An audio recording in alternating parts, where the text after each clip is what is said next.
Dharmesh H Gondaliya, Jamnagar district court advocate તરીકે.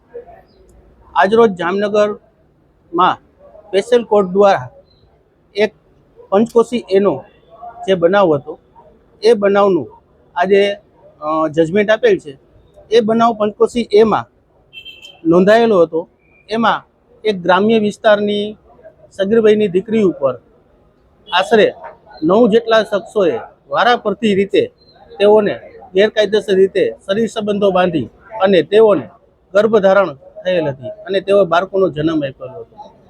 એ ગુનાની તપાસ સંપૂર્ણપણે કરી તમામ શખ્સોની ધરપકડ કરી અને નામદાર કોર્ટ સ્પેશિયલ કોર્ટ પોસ્કો કોર્ટમાં ચાર્જશીટ રજૂ થતા તે કેસ નામદાર કોર્ટમાં ચાલવા ઉપર આવતો, જેમાં સરકારી વકીલ શ્રી મુકેશભાઈ જાની સાહેબ દ્વારા આશરે 6 સાહેદોની જુબાની લેવામાં આવેલ, તેમજ દસ્તાવેજી પુરાવા લિસ્ટ આશરે 79 દસ્તાવેજી પુરાવા લિસ્ટ રજૂ કરેલ.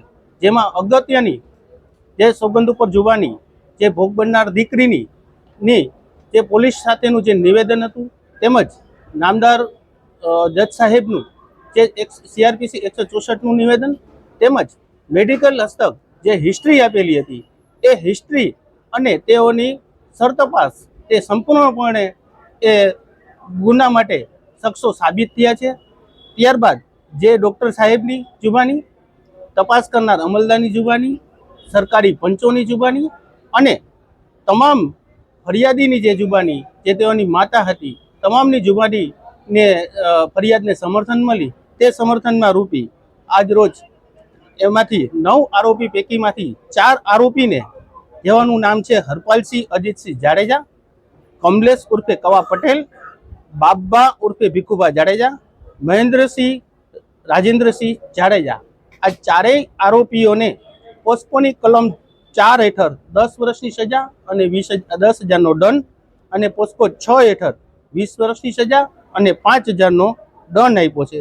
અને ભોગ બનનાર સગીરભાઈ દીકરીને વળતર રૂપે 5 લાખનો હુકમ કરવામાં આવેલ છે. આ ભોગ બનનાર દીકરી તથા ફરિયાદી તેની માતા તરફે અમો ધર્મેશ એચ ગોંડલિયા તથા અમારી ટીમ રવિરાજસિંહ જાડેજા અને અનિતા રામવાણી રોકાયેલા હતા.